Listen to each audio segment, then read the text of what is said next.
You doing this or am I? You doing this or am I? The screens, are you going to do it or am I? I mean, I can do it. I just want to make sure. Okay. All right, we're getting there.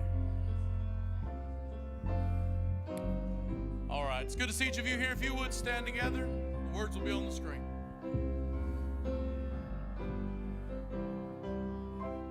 Sing the wondrous love of Jesus. Sing His mercy and His grace.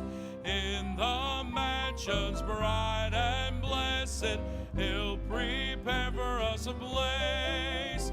When we all get to heaven, what a day of rejoicing that will be. When we all see Jesus, we'll sing and shout the victory. Onward to the prize before us, soon His beauty will behold. Soon the pearly gates will open, tread the streets of gold. When we all get to heaven, what a day of rejoicing that will be. When we all see Jesus, we'll sing and shout the victory. Thank you. You may be seated.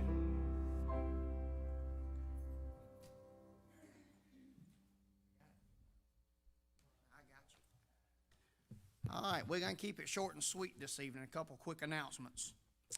Pray for Cameron Bryson, motorcycle accident. The Duncan family, which is Wesley Campbell's sister. I talked to the singing group for the Joy Club this afternoon. The Joy Club's first meeting for you that's youth 62 or older will be July the 21st. That's on a Friday. They need 4 o'clock instead of 5 o'clock. So we're going to have to back it up 1 hour, but I think we can accommodate that. They're coming for just a donation only. So the Joy Club will meet July the 21st at 4 o'clock. Put that on your calendars. Pray for our pastor as he's out. He'll be back in this evening.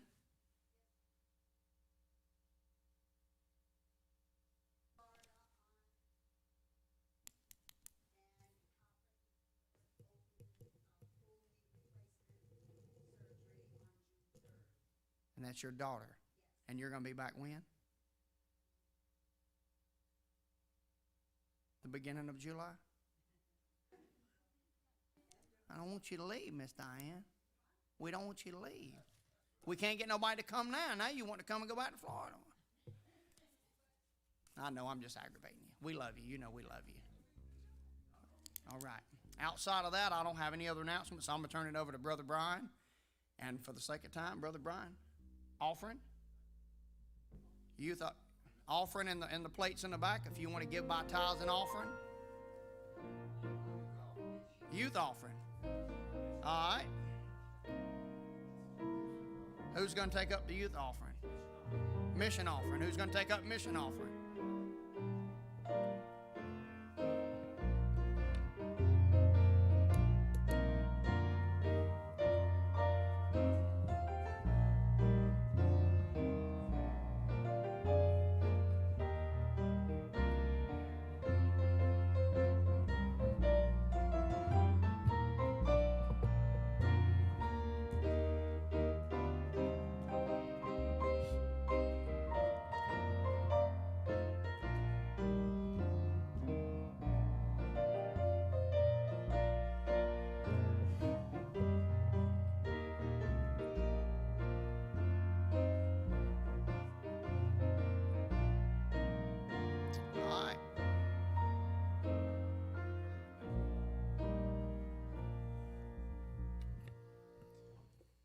Good afternoon. Evening, afternoon. I'm lucky I'm in South Carolina at this moment. But I am glad to be here. Thank you for praying through the storms. I got to see some crazy turbulence there on the way home. But God is good, which makes me think of a funny joke that Tammy said to poor Bethany on the way down to Costa Rica. We had hit a little bit of turbulence, and Bethany got a little scared, and Tammy said, it's okay. God wouldn't do anything now. We got to go build a church. He said, but there's no guarantees on our way home. So your wife's full of positive energy. You know, she was positive there. She prayed more in this trip. She's probably prayed in a while, so she did good. They're all going to share some interesting stories with you, and their funny moments, their blessings and all that, and I'll wrap it up at the end. But we're going to show you a video that Miss Hannah put together. You know, she does her great videos for us. This is a little glimpse. I think it's 25 minutes, so sit back and enjoy your free movie, and we're going to talk about this at the end. This is just 25 minutes of a 9-day journey with 14 of us through Costa Rica. So sit back and enjoy. Where's the popcorn? I got some Tang if you want to make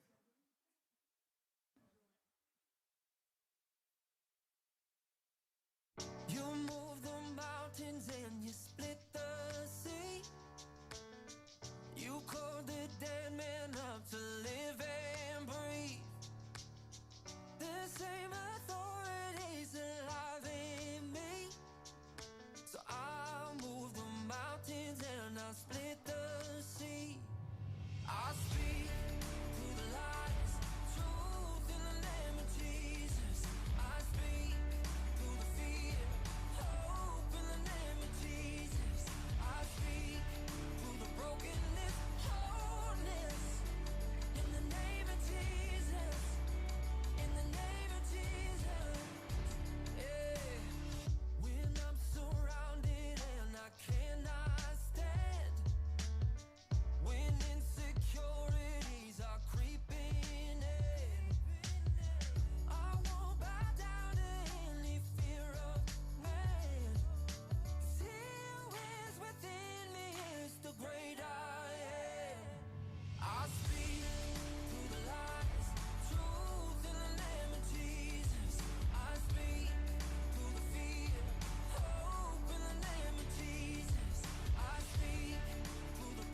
feels like the sun shining on my face. Living's good, the side of grace. I feel it working. Goodbye to the hurting. You woke me up, put me on my way. Hallelujah, hallelujah. Good morning, mercy. Good morning, mercy. Good morning,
dancing. Gotta tell the world about the freedom that I found. Makes me wanna shout it. I can't stop talking about it. Ever since the day he gave my life some meaning, I can't keep from la la la la la la la la la.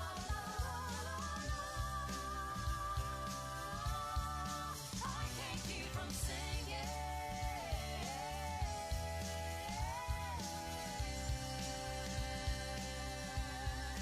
I can't keep from singing.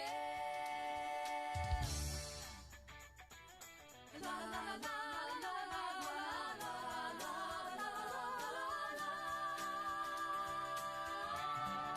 I can't keep from singing.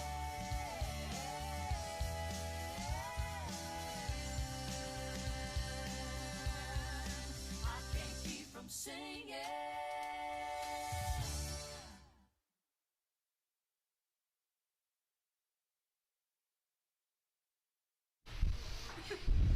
¿Cómo se dice cow?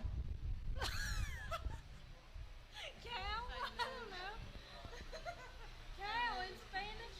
Moo. Vaca. ¿Cómo se dice can I get a chicken sandwich?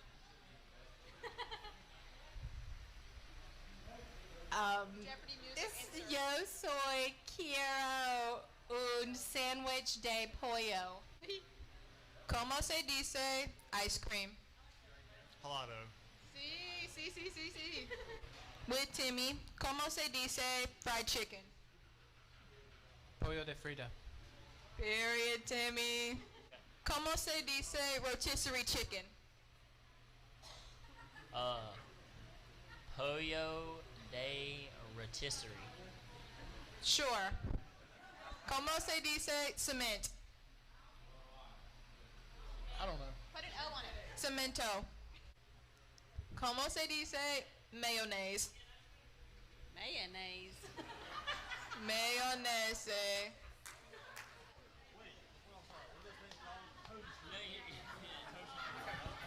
¿Cómo se dice strawberry?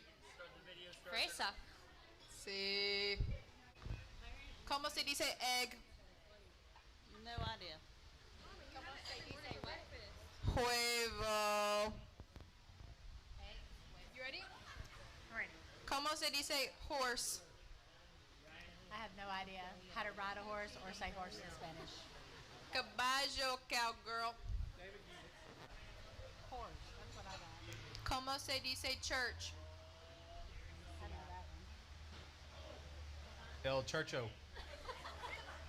Iglesia. I knew that.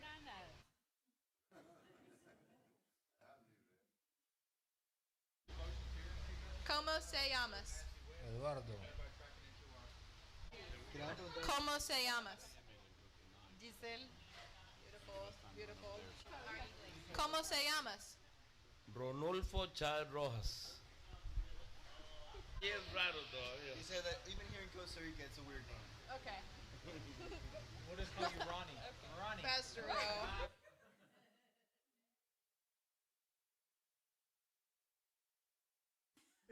Here we are in the middle of Costa Rica. The Americans have been challenged by the Costa Ricans in a game of soccer to the death match of football. We call it football, but you know, they'll get mad if you say that. So it's football. So this is them right here. I'm playing. We're warming up. See, and this ball weighs like 50 pounds. We're all going to die. We're going to get hurt. We do have some Costa Ricans on our team, but mostly a bunch of white people trying to play soccer in Costa Rica. It's 100 degrees. We're about to die already. They're kicking the ball barefooted. Look, they're stretching. They're clapping because they know they're about to kill us. So stay tuned. We're about to start this game, and it's pray that nobody gets hurt, nobody gets killed, broken bones, that kind of thing. So, hey, we'll see. Peace out.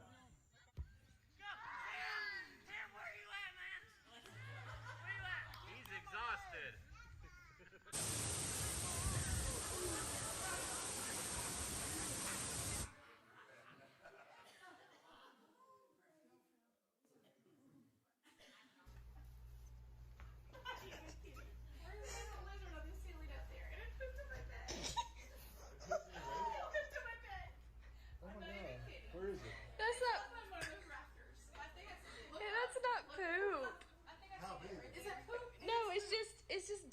I think. Up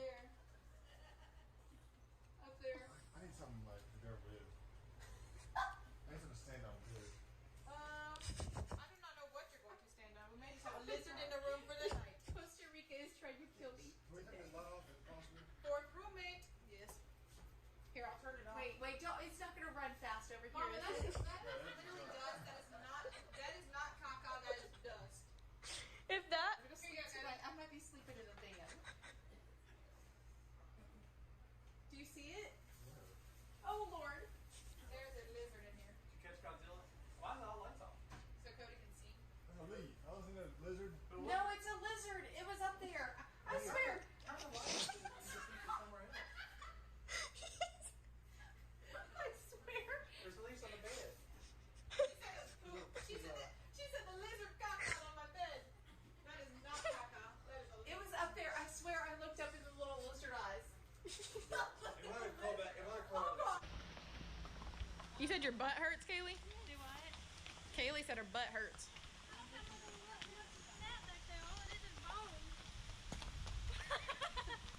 Your what hurt? My butt.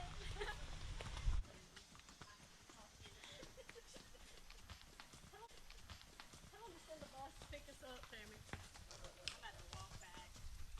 I'm just gonna sit on my butt and slide down this muddy hill.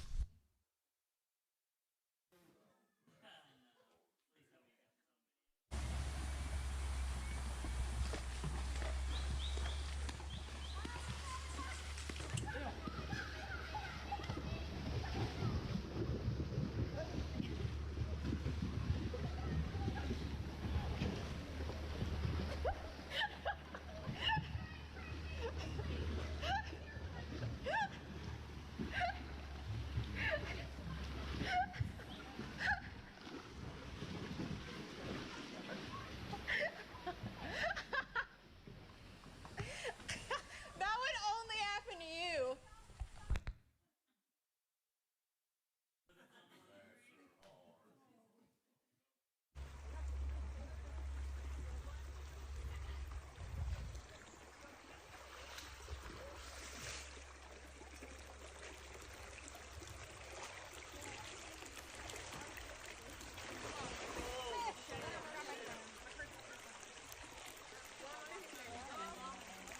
You okay there, Mom?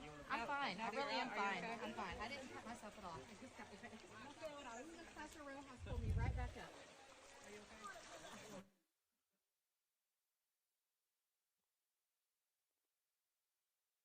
Que Dios creó a este niño diferente, But in God's eyes, in our eyes, He is so special. pero ante los ojos de Dios y ante nuestros ojos, Él es demasiado especial. Our team has something for Him that I think He'll enjoy. Y nuestro grupo tiene algo para Él que creemos que pueda disfrutar. He has the cutest little laugh ever. Y Él tiene la sonrisa más preciosa en el mundo. And if you have not heard Him laugh, you need to. Y si alguna vez, si usted no lo ha escuchado reír a Él, ocupan hacerlo.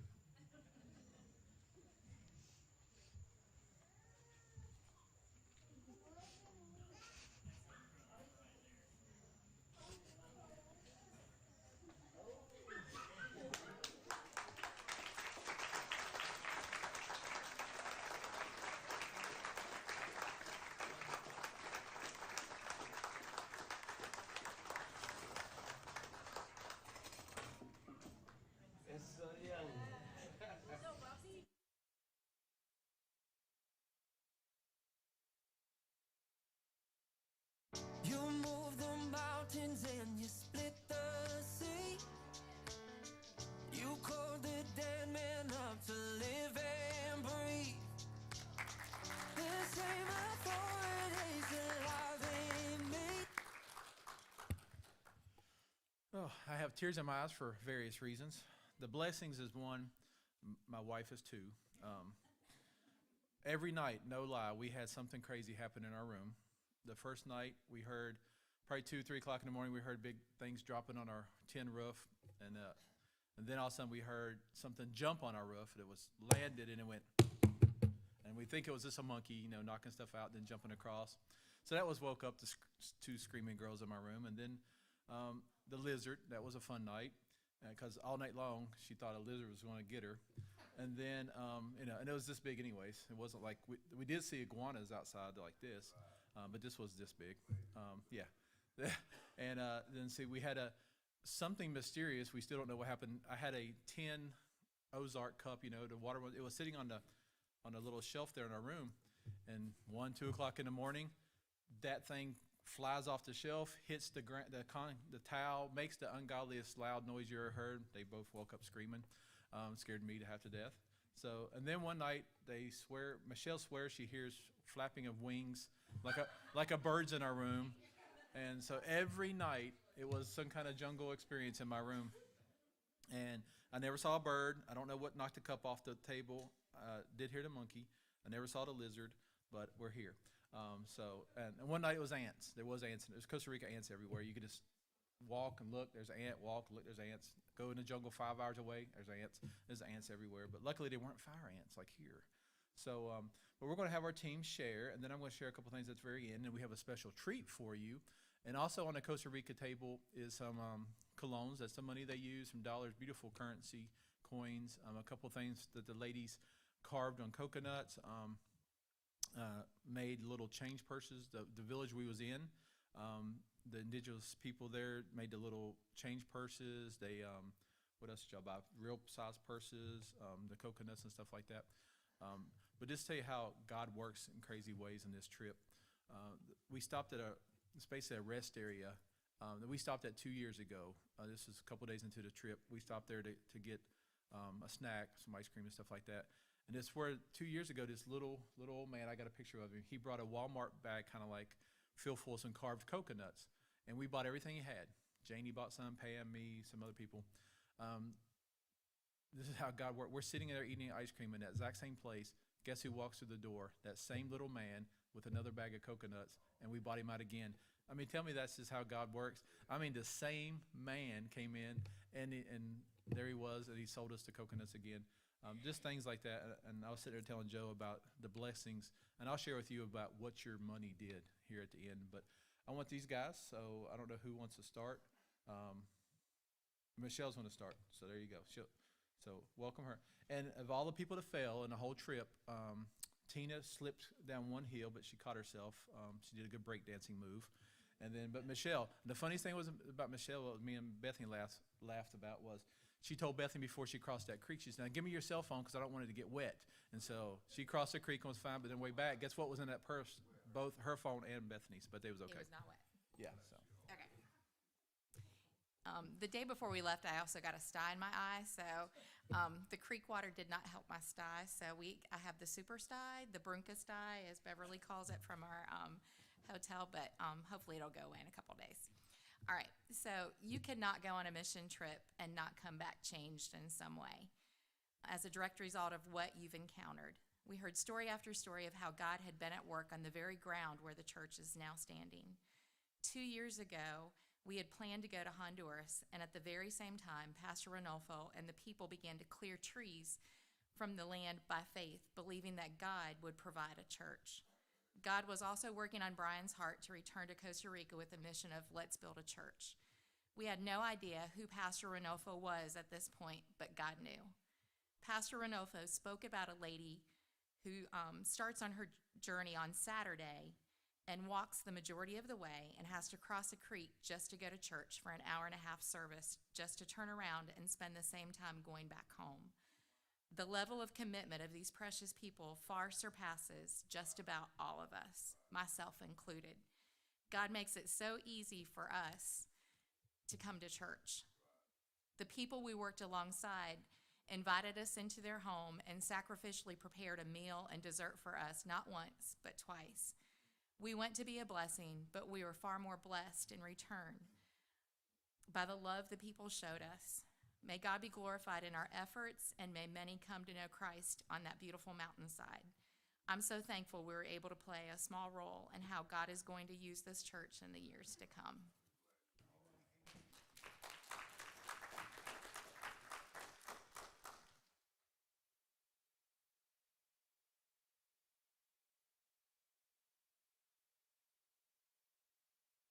All right, give me 1 second. I can have my notes on here, so I'm going to turn my brightness up real quick. So first of all, I want to thank thank all of you for the way you've given us this opportunity to go on this trip. Not just with like prayer, but you've given your time and your money to help us, and those are huge. So don't think that just because you couldn't go, you didn't have an impact on us in this trip. Because without each and every person in this building, there's no way we could have been there and had this amazing life-changing experience. So every mission trip you go on, like Michelle said, it's going to be life-changing. No matter like where you go or what you do, it's going to change your life in some aspect if you go for the right reason and you go expecting a change. So I want to keep this kind of short because it's not very long, but I want to mention a few things that kind of stood out to me. If I mentioned everything, we'd probably be here all night, and it's probably the same with everybody else here. Because every day there was so many things that we could mention tonight, but I also mentioned mainly one thing. But I think the thing that impacted me most was one of the very last things you saw in the video is when we gave the little kid's name was Ian, the one that couldn't walk. When we gave him the little wagon and seeing his dad break down, I'm trying not to cry now. I broke down too. Doing the classic Bethany. It reminded me of my favorite scripture in the Bible about Mephibosheth. And Mephibosheth couldn't walk. He was from a land of nothing. And it reminded me of Ian and his family. They were from a land of nothing, and they didn't have much, and Ian couldn't walk. But to us and to God, Ian was just as important as anybody else. Regardless of the money they had or the fact that he couldn't walk, he was still important. And he was still just as special to us as he was to other kids. I mean, so that reminded me of that story in the Bible. And then I would say that was probably my favorite part. That or the stories that Cody would tell us every single day about his experiences. I don't know if you don't know Cody like as well as you probably think. He's probably one of the funniest people in the church. He's hilarious. And then another thing that stood out to me was something I mentioned in my devotion, like the second and third night we were there. So it's kind of comical, but 2 years ago we went last time, and our work there was like a lot different. This time it was much more like labor, like manual work. Last time it was for a few of the guys, but for most of it was like VBS and painting the walls and stuff. And I was kind of embarrassed of myself because I'm a man, so why am I not able to do like these manly things and I do the man's job? Which it sounds crazy, but because I'm there to do stuff for God no matter what it is. But to me it was like, why can't I do these things? Why am I not able to do these things? So I promised myself the next time they came that I would do the same thing that Leslie and Ricky would be doing. And I really didn't have a choice this time, but I still did it. So it showed me that like God will give you the desires of your heart as long as you follow Him. And that was my desire last time, is to show myself that I'm capable of doing this kind of stuff. And I showed myself that, and it showed me that God will give you these desires if you follow Him. So again, thank you all for your contributions and your prayer.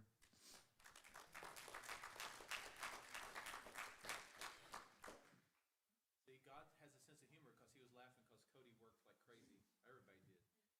First 2 days was the hardest of any of them's probably life. Pouring concrete for 2 days. So first I want to say that I got Michelle's permission to put all of those videos in there of her falling, so nobody thinks that I'm mean.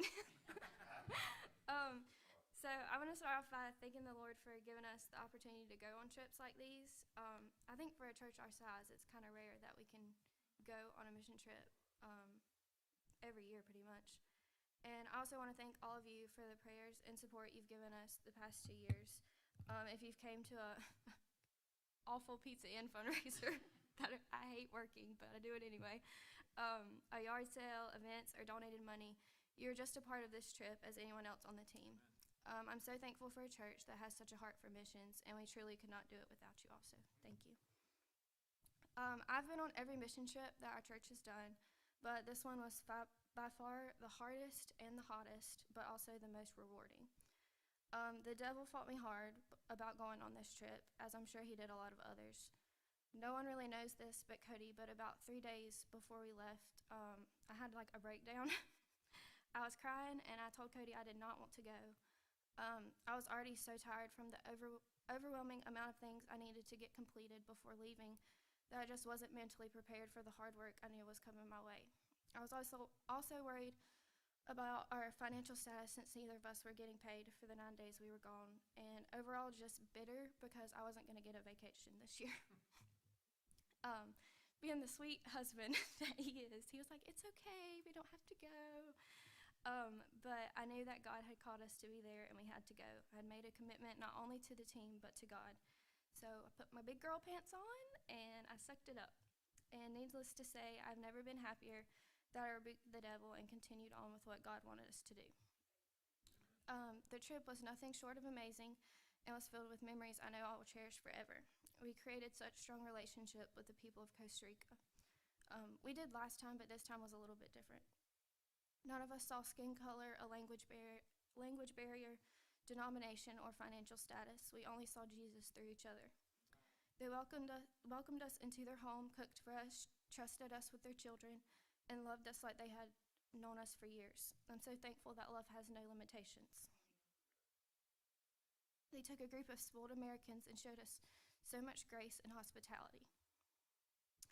They are some of the happiest people you will ever meet, despite not being as fortunate as us. Their children got so excited over a small bottle of bubbles or a pair of cheap flip-flops. I work with kids every day that get upset if they have to walk too far across the parking lot on a field trip, but these kids were filled with so much joy. The person that had the biggest impact on my life on the trip was the little boy named Ian, and we just confirmed today that his name is Ian because every time we asked, it was a different name. The kids told us 5 different names for him, but his name is Ian. He was crippled and could not walk, but he did well for himself and scooted around on his knees like a pro. His knees were so rough and calloused from not being able to walk. But despite his disability, he was the most joyful child. His life was amazing, and he loved everyone he came in contact with. We were able to purchase him a wagon at the end of the trip so his parents did not have to carry him around everywhere. I definitely would say this was one of the most emotional moments of the trip. International mission trips are always a reality check of how grateful we should be to live in America. I pray that I keep this gratefulness in my heart and never let it fizzle out. I encourage, if you are physically able and not afraid of hard work, to join us in 2025 as we go back. Don't let fear control you or let the devil whisper lies like he tried to do to me just days before the trip. There is something for everyone to do, and your life will forever be changed.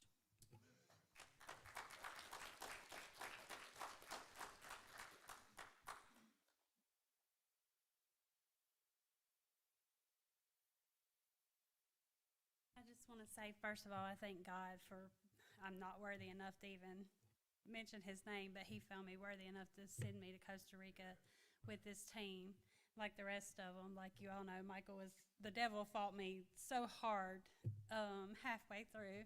Michael was in the car accident. I was like, I don't know what we're going to do. My family was like, you shouldn't go, all this. But thanks to you and your contributions, we fought the devil and we won. But this trip was a great impact on myself too. Not only, we went as friends already, but God made us a family. And I learned so much about these young people. I know I'm still young and all, but Taylor and Cody just blew my mind. Cody, the first church we went to, Cody Pittman, he sang a song in Spanish, and I had no idea that he had even been practicing that. And then Taylor at the last church did the same thing and learned it like overnight. And they just amazed me with that, but they all amazed me with their hard work. And there's nobody that didn't work hard. And I would stand here and tell you how hot it was, how hard the work. Listen, I have an office job in an air-conditioned room, and when Brian gave me a shovel and said, fill up these 5-gallon buckets, I was like, Lord, help me, and he did. But, that goes away. It goes away when you start seeing the people. They wanted us to take off our shoes when we went on the dirty concrete to clean the concrete because that was their church. We were sitting in the break room, which was the children's church there, and the little girl, Kristen, that you saw, she came in yelling at us because we were so dirty in her church. It was her church, and we were dirty. Our shoes were dirty, and she told us we had to clean the church, the floor, the walls, the ceiling, the roof, all of it before we left. And the pride that they took in their church is just amazing. And so I thank God for allowing me to go, to see these people grow, to help me grow, and to see God work from the very beginning of being called to go on the mission till the day we came back. But I'm gonna wrap it up. But one quick thing, while we were there was 3 Costa Ricans that were saved, and the pastor was gonna baptize them that day in the river behind his house where Michelle fell coming back. But that's okay. But But Brian told us about that the night before, and he told us that, we had the opportunity to be baptized there, to pray about it and think about it. And so I was one of the ones who was baptized in that river, and that was an opportunity, because while we were there, God showed me just how much of an advantage we take of coming to church. We're too tired, our backs ache, and these people are traveling for days to go to church in a tin roof, and they're taking their shoes off on concrete floors. And so I just had to repent of that, and I wanted to refresh myself in that spirit with him. So, again, I thank God first and foremost for calling me to go and allowing me to go. I thank you all for helping me to go. And I thank you, Brian, for being the man of God that you are to take us there.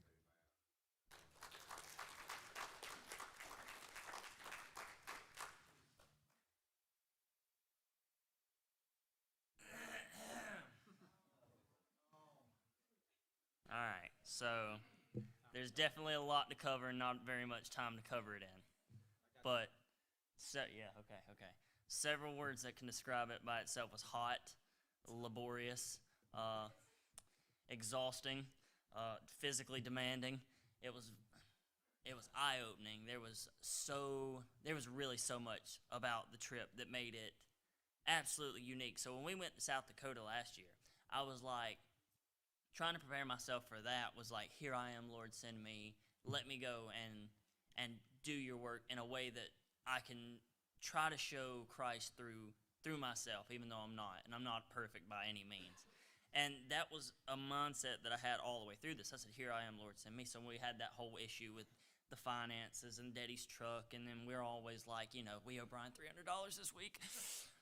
So like it took some work to get there, but man, when we got there, was it something. It was my first trip out of the country, which is something that I was not prepared for at all. I mean, I was like, it's going to be a little different, but it's not going to be very different. But I think, so like, they're saying like we made friends. When they fed us, when they did feed us twice, they gave us this really cool rice pudding and this chicken and rice and stuff that was just absolutely amazing. But for them to have done something like that, this will tell you kind of the position that we're in as Americans versus them as Costa Ricans is they grow everything that they eat, everything that they have. Like there is no supermarket, there's no store that you go to, there's not like some corner shop down the street that you can just go to and get a gallon of milk. Like it just doesn't work like that. They have chickens running around, and they don't have fields of like corn and then their green beans and then their tomatoes. It was like if you walked 100 yards this way, you'd find the banana tree, and then 100 yards this way, it's scattered around and stuff. But for them to feed us, so they had to plant that months in advance, planning to feed their family and also feed their community if somebody was to come up hungry. And that was for them. And for them to have taken that time and that effort, how hard is it to plant food and to grow chickens and to hatch chickens, they do grow, but to make a meal, something like that, is just absolutely incredible, because that's something that they could have had themselves. That's some kind of food that they could have eaten, that they could have put up and canned for the winter or something, which even though they don't really have winter, it's just the cultural difference. But me and some of the guys just absolutely clicked. I got our translator's number, and I got another one of the guys, the police guy that you didn't get to see very much of, made such an impact on me.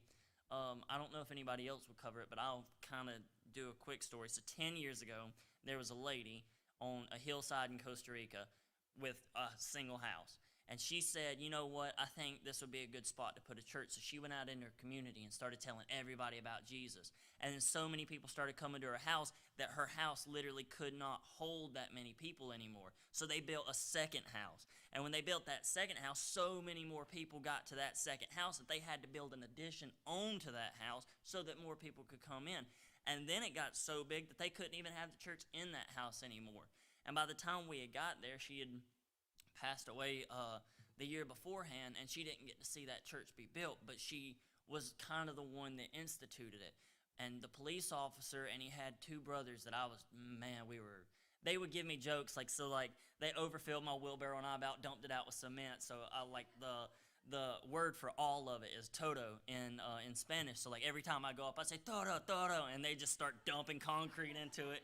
And I was like, oh man, and it was very heavy concrete. But they were all descendants of that woman. They were all her children. And when he came to me on that Sunday service, and this is the part that absolutely got me, because I hadn't cried in I just don't cry. It's just not my thing.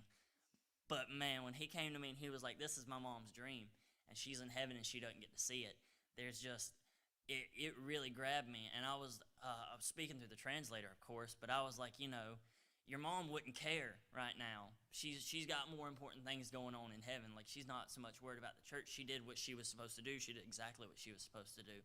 But a part of her gets to see this church through you and your brothers and your sisters. Something about that legacy will grow, and that will speak for itself. And I hope and I pray that that church that we just built also is so many people come to it that they have to build another church, or that they have to build an addition to it, because it's incredible. There was also, so that was like the biggest takeaway. I did fall going up the waterfall. That was quite a spiritual experience. Because I was like, oh man. When I fell, I thought I was tumbling. And then Bethany came up behind me, and Bethany was stood on the mountain, or stood on that little rock, and I was like, Bethany, just jump. And she's like, I can't jump. I'm like, just jump. Finally, she jumped. There was like stuff like that would happen, and yes, there was many, many stories that I want to tell. There's not enough. We'll say there's not enough time for them, and but yeah, and then also while we were out there, whenever Brian gave us the opportunity for the baptism, there was something that I really debated that night. Like, I spoke to Larry about it, and it was something I was like, I don't want to get baptized, and then it looked like I'm just taking advantage of a situation. But at the same time, the conviction in my heart was the place in my spiritual walk at that moment in time was just somewhere that I needed to get back to that refreshment. There's when you get baptized and when you get saved, there's a fire inside of you. Like, you want to get the whole world saved. And then years after that, it's just kind of like, that's what salvation is. And there's not very much here in America, because I also got a chance to share the gospel with a guy down on the beach, which was something it's very harder to do here than it is there. But people there are just like, hey man, what's your name? What are you doing? What's happening over here? And here, people, if you look at them wrong, they just give you the stoutest eye, and it's just killer. So just this refreshment, and I just was like, I'm going to do it. Like, I'm not going to do it because anybody's going to see, and I'm not going to do it because anybody's going to care, but I'm going to do it because God is telling me that I need to take this moment and obey him, as I should have been doing up to that point. Many stories, and I would love to go on for longer, but hopefully somebody else. It is time.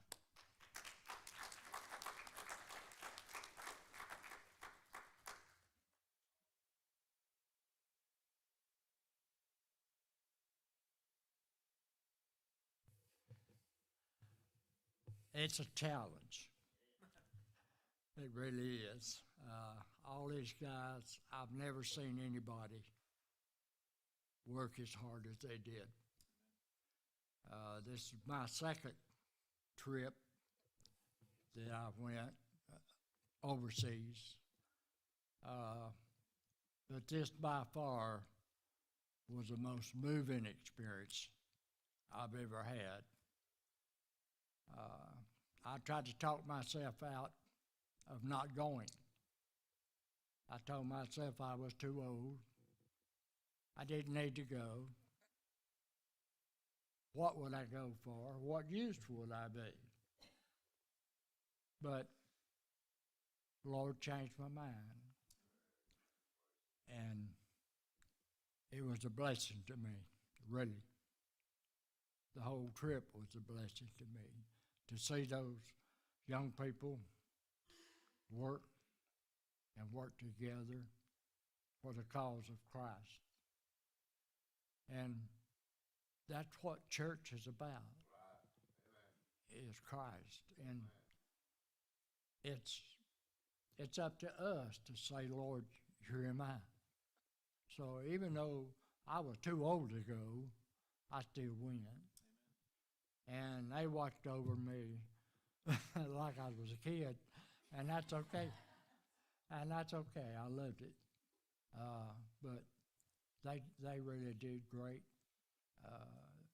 We got to where we would work in teams.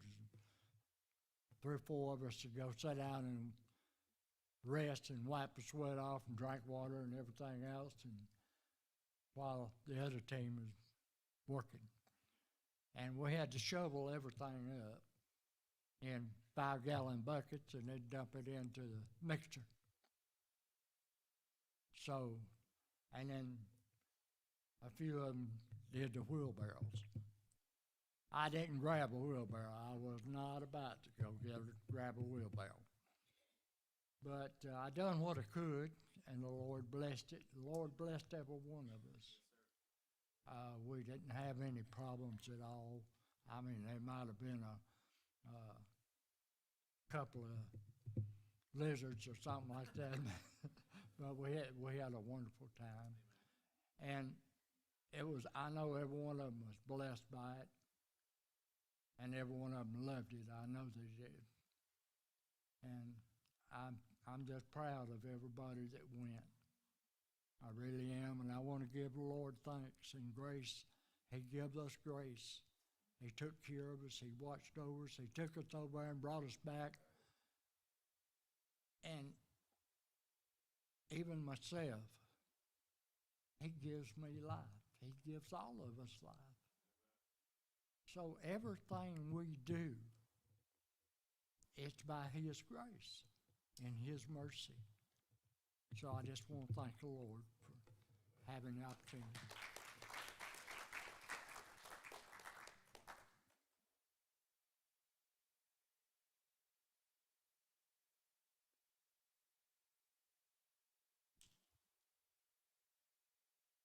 Mine is probably a little bit more lighthearted than everybody else's. Mine will probably make y'all laugh, but we'll see.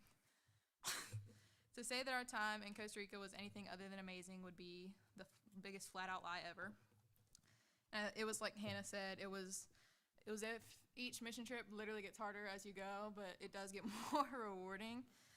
And I knew that our week was going to be good because our flight was direct and the weather was pretty gorgeous to start. But like Dad said, we had turbulence on takeoff and throughout the flight.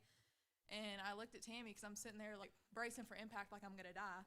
And Tammy looks at me and she goes, "We haven't made it there yet. God's not done with us yet. We haven't built that church, but no promises on the way back unless He's already raised up a team." And I was like, oh my God. So that really made me feel good. Thank you, Tammy. And one of the highlights of my week was that closing song in our very first service when Hannah and Taylor were singing The Goodness of God, while Pastor Jonathan's wife sang it in Spanish. And if any of y'all watched my dad's live video, I was the one holding it, and if it was shaky, that was because I was sobbing like a baby, because it was a perfect representation of how heaven will be with absolutely no language barriers. And now I'd like everyone to just close your eyes and visualize for a second the worst possible road you've ever driven on in your life, and then add gravel, approximately 1 million potholes, and 5,000 sketchy up and down hills, and then make it about 30 miles long on a full bladder. And that's what we drove on every single day to get to our work site. And I would drive that road 1 million times if I had to, though, to go back to that church, see those people, and see the results that we saw again. And when I say I've never worked that hard or sweated that much in my life, I am not lying. I literally looked up a couple times, and I saw stars, and my whole vision was black, and I was like, oh, great. I thought I was dying from a heat stroke. I thought I was about to be with Jesus. And then I once again sought comfort from my good friend Tammy, and I said, "What happens if your nurse assistant goes down?" And she said, "That can't happen, so don't." And that's all she said. And if I had to give the trip a theme, it would always be faith over fear. Like Cody said, his devotion was on stepping out of your comfort zone. And that's what we all had to do the whole week, from things at the work site to jumping on horseback, but I will get there in a second. I would say that out of all the things we did at the work site, the worst for me was shoveling the gravel and then pushing the wheelbarrows of cement, because you would shovel 10 5-gallon buckets, so 50 gallons of gravel, and then it would tilt over and they'd be pouring concrete, and then the second you saw it tilting back, you just wanted to die just a little bit. And by day 3, we were almost done scooping gravel, but not quite. So me and Hannah would push our shovel into the gravel pile, and then our arms would just stop functioning. And our scoops were literally like a spoonful. because our arms were so sore. And if anyone saw my mom's sty in those pictures, it was as bad as it looked, maybe even worse. But she passed that awesome luck on to me because I was on the very last day of cement. I was pushing the second to last wheelbarrow, so I really almost escaped it. And I'm sitting there getting cement poured into my wheelbarrow. Like Cody said, it's just like they keep pouring it. And they were going to stop and get me a little bucket. And I was like, you know what? Just go crazy.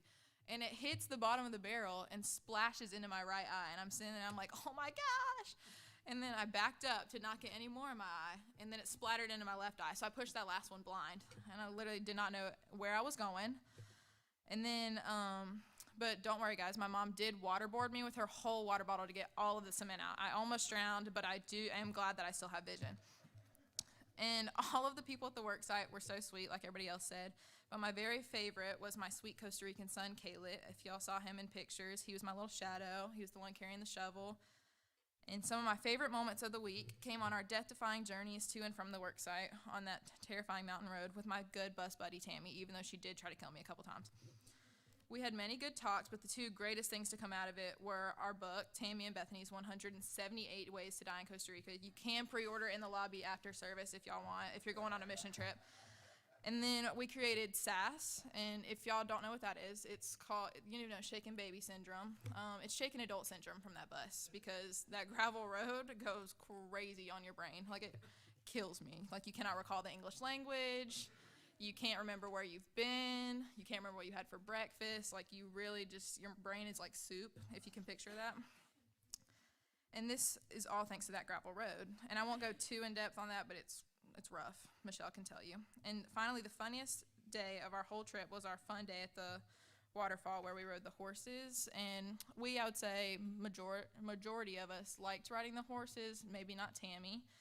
And I was riding behind her, and I hear her mumbling to herself, and I said, Tammy, who are you talking to? And she said, myself, my horse, and my Jesus, and that's all. And finally, I will say that this was the most amazing mission trip of my life. I am once more forever changed. The people we met in that little mountainside church have my heart forever. So thank y'all again for all of your monetary donations, prayers, and love. Y'all were just as a part of this trip as we were. In all my life, he has been faithful, and I'll forever be grateful for this trip.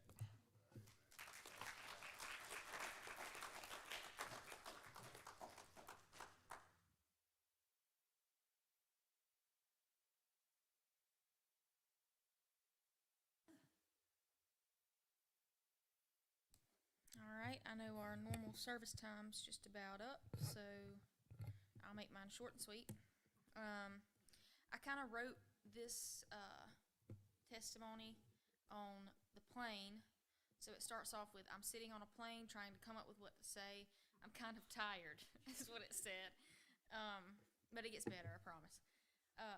We worked without hesitation, but I fought battles in my mind all week, or at least it seemed that way, and I didn't even know that everybody else was fighting the devil, so I guess it couldn't be the devil because he's not omnipresent, but there were definitely forces of hell at work against each and every one of us. I had nightmares every night. I had bad thoughts all the time, every day. So I wrote that Satan knows which sin our minds are sensitive to, but he knows our darkest fears. However, he also knows the brightest parts of us are God, the Messiah. So it was no shocker that I dealt with bad dreams, bad thoughts, and feelings of trivial self-worth. Looking inward, nothing is about me. I had to tell myself that. The devil was like, why are you even here? You know, you're not even the best Christian here. You aren't worthy of picking up a shovel. And I finally had to say, like, it's not about me. It's not. It's about God. But I'm human, so I'm a target for the devil. But greater is he that's in me than in all of the world.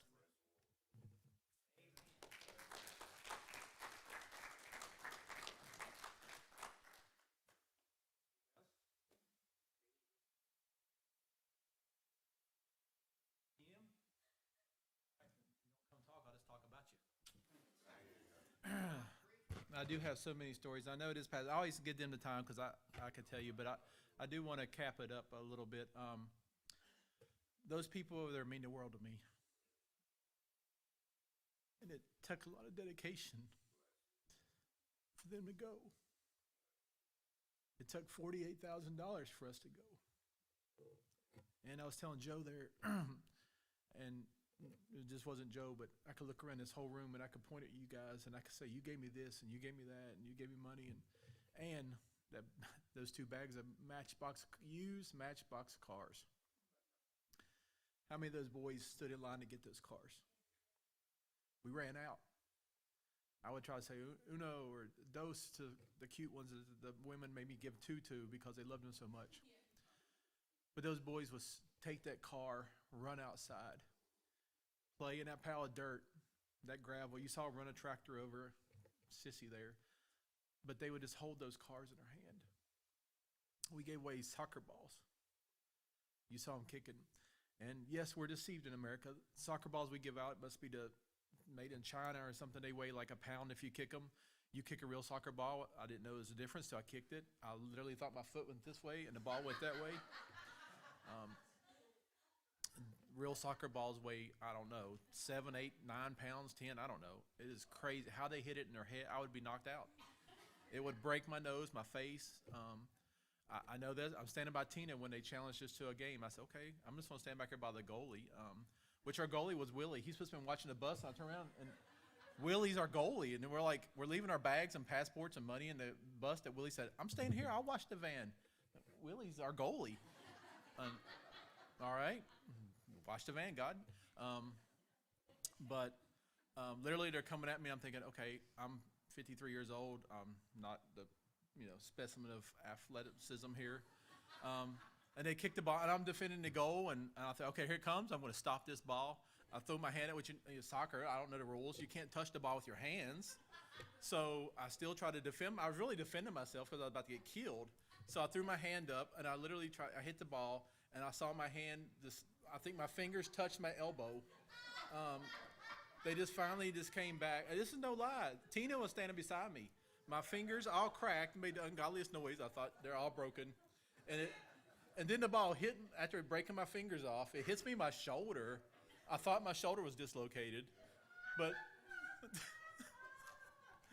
I'm smiling going, okay, Jesus, keep me safe. And he did. And then I stopped the goal. And I'm thinking, okay, somebody get that on film. Tell me somebody saw that. And so then another time we stopped that. And I was so excited. It was Cody Lee was on my team, and we got the ball somehow. Cody's breaking down. So I'm running down this side. Cody's running down this side.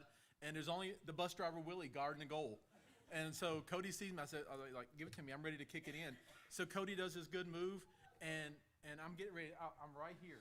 I'm right here, just ready to kick it right in the goal. I mean, the goal is like from me to and I'm just ready to kick. And out of nowhere, Cody Pittman goes by me and blocks the ball from the other team on the other side. And I thought, there it was. I could have scored and broke my foot, but I would have scored.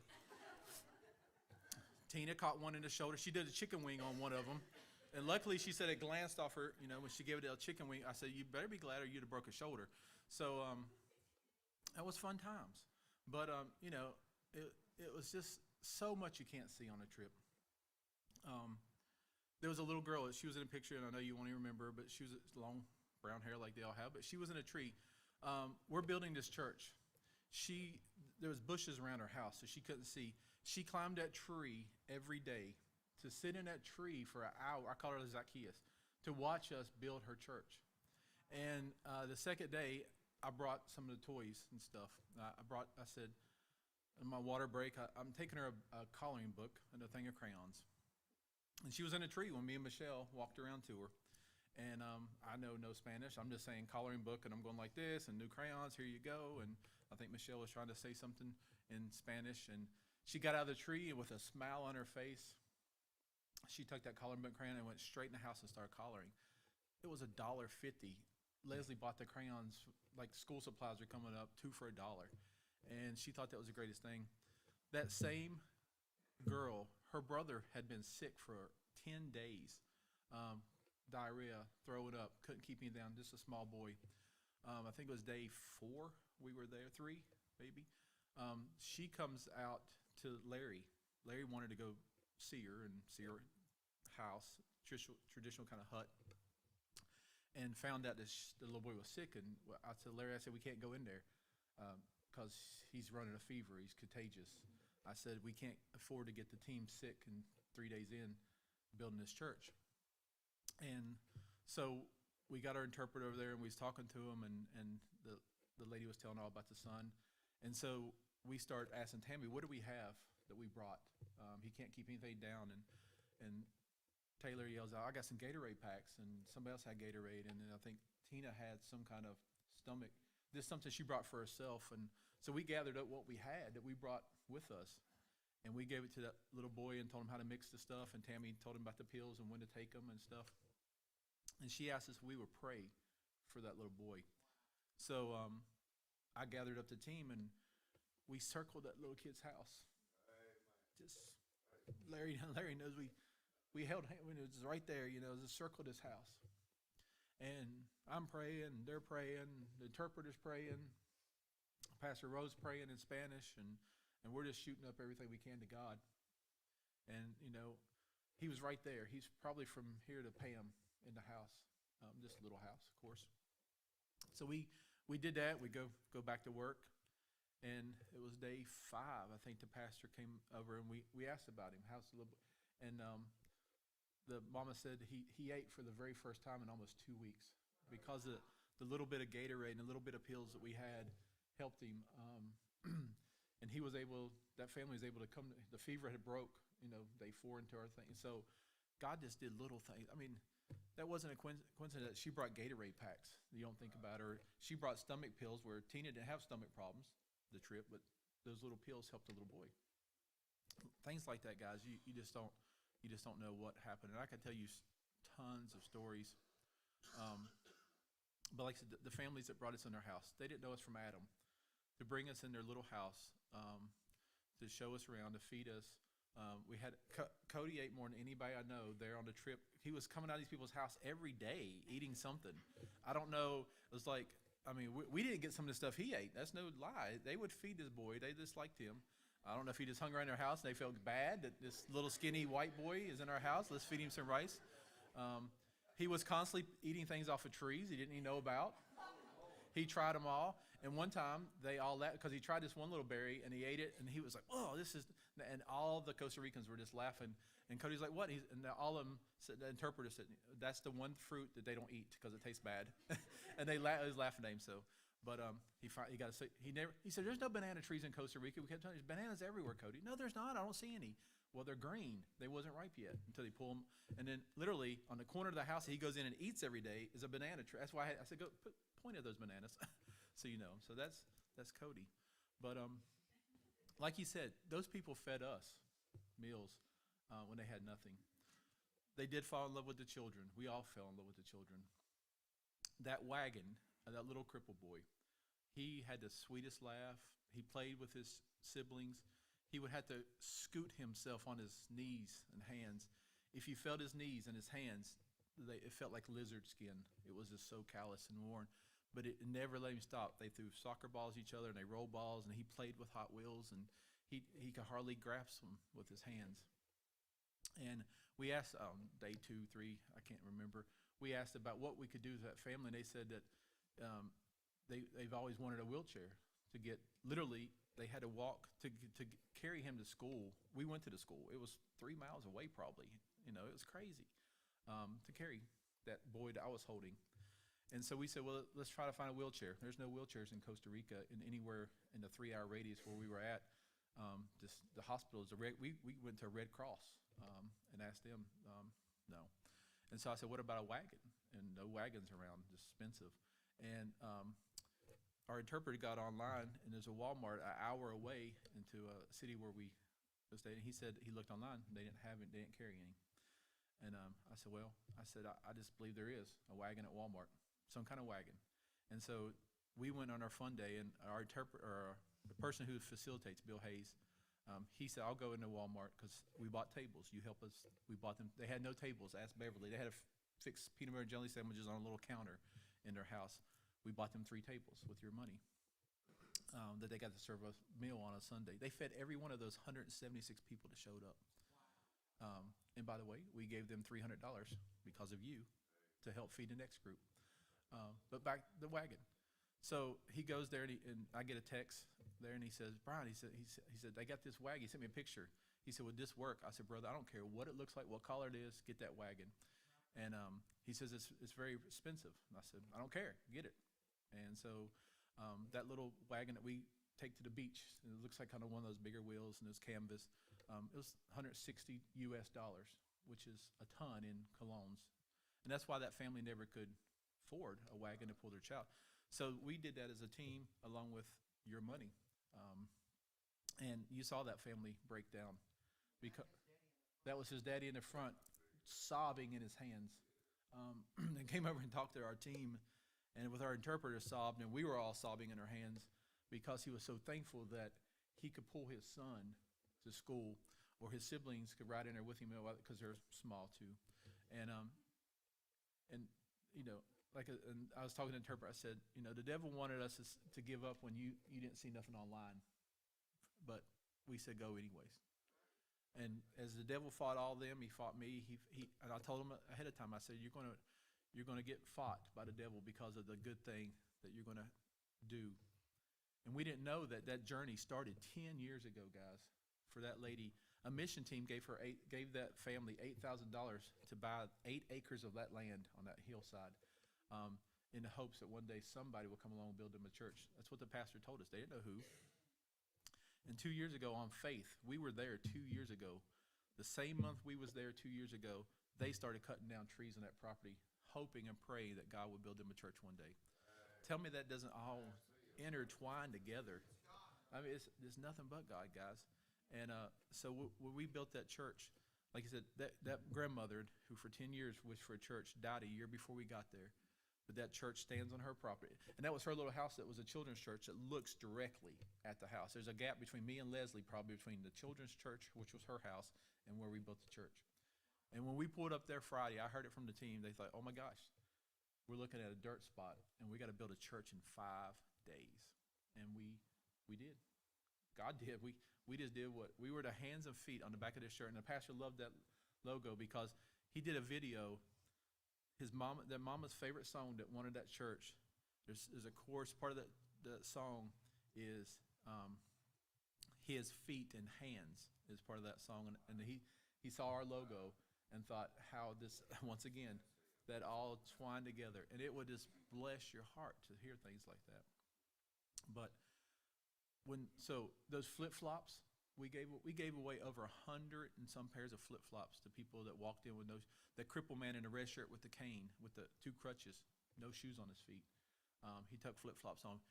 Another man, probably in his late 20s, early 30s, adult, but handicapped mentally and all that. He loved soccer, was wearing a soccer shirt. He asked through the interpreter if he could have a soccer ball. This is a 30-year-old. And so we gave that man a soccer ball, and he held that with his little crippled hands up to him, and was just all smiles the rest of the way home that he got a soccer ball, guys.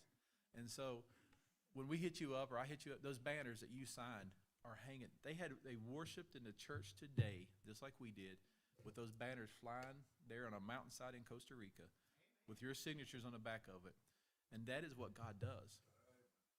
Don't ever let, as Larry welded part of the trust that put that church together.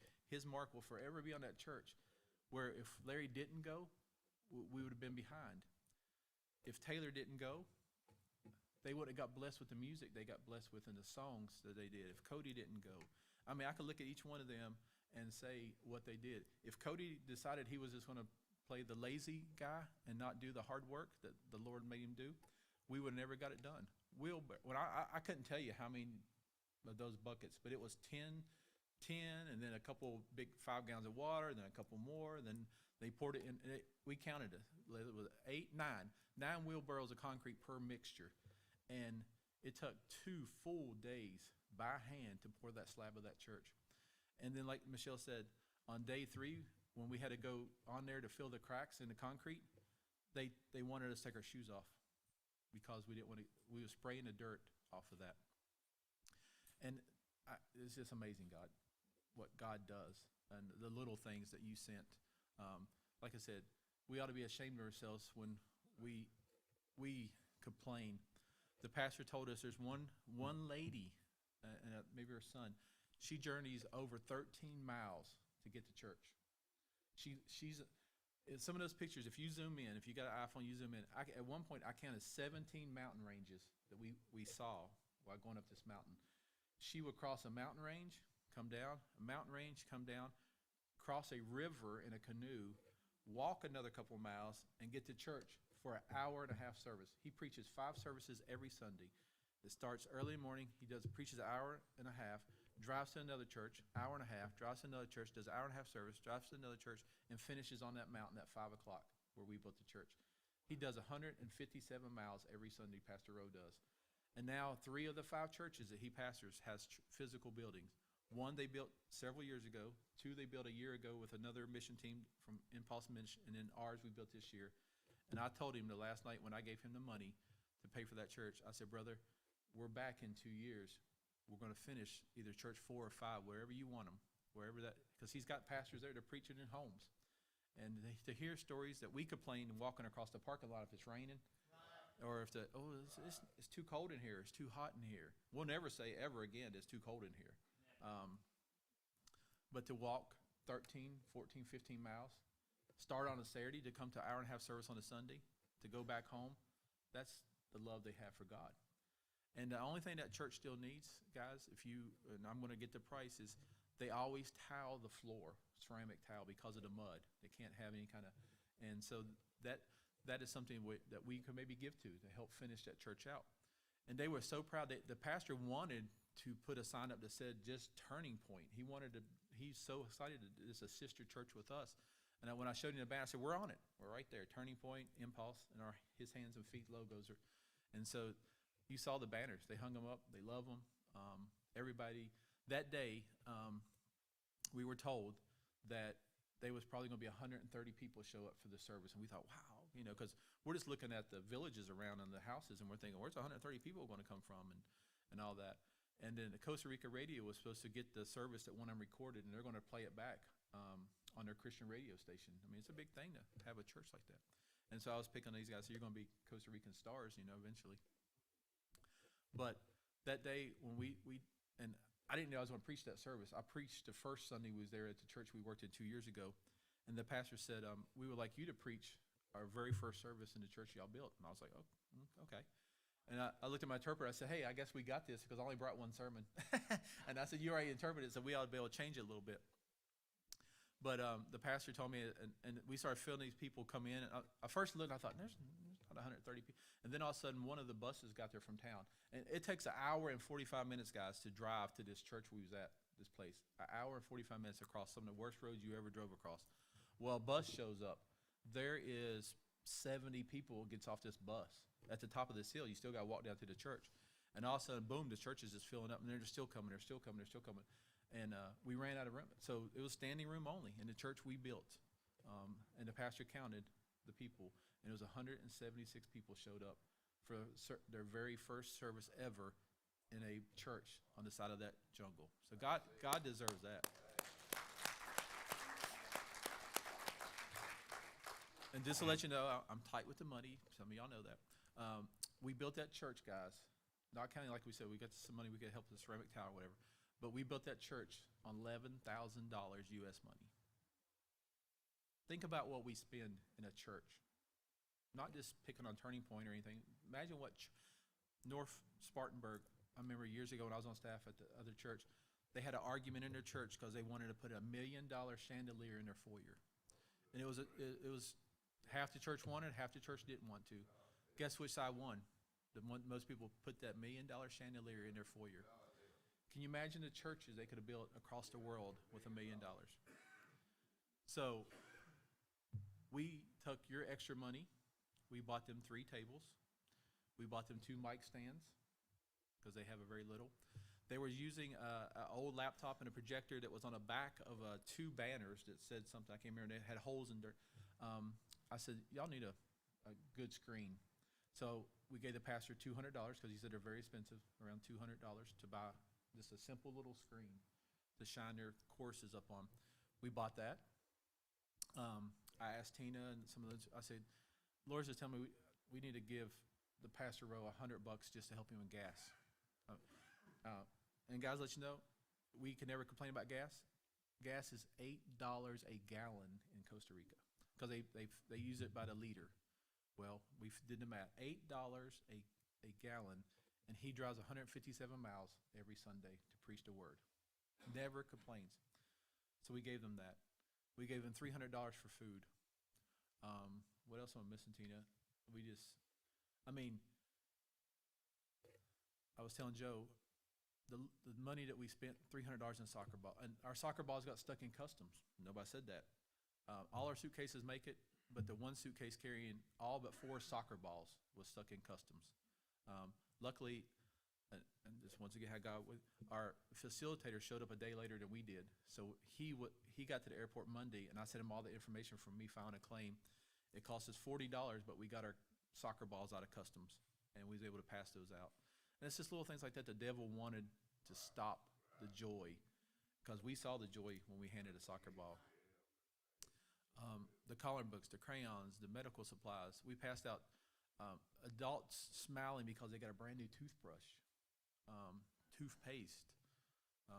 So all that money you've seen, and some of y'all, I would ask some of you, and some of y'all would tell me, use it for whatever you want to. And I said, well, I don't know yet, but I'm going to take the wagon, like I said, wagon wasn't on our agenda to buy, but God laid it in our hearts, and we had the money with us.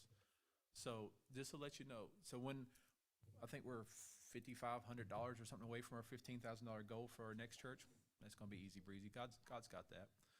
But what I want you to know, I want whoever could go in 2025, and God may throw it out there. I don't doubt God what he could do. He could send us next year for all I know. I got something else in the works, but you just don't know. But if you have a chance to go on this mission trip, I would ask you to go because I don't care how old you are. I told him, if you could pass out tracts, that man passed out tracts to Costa Rica in Spanish. He prayed for them. If you could do anything, you could go on a mission trip. So don't let age ever stop you from going. Don't let finances. If you start next Sunday, guys, whoever wants to go, I create account systems that you never lose your money if you can't go. If you would give $20 every Sunday to me, I'll put it in an account, an envelope like I do, and your trip will be paid for 3 weeks before we go next time, just by giving $20 a month into your personal account. That's how easy it is to go.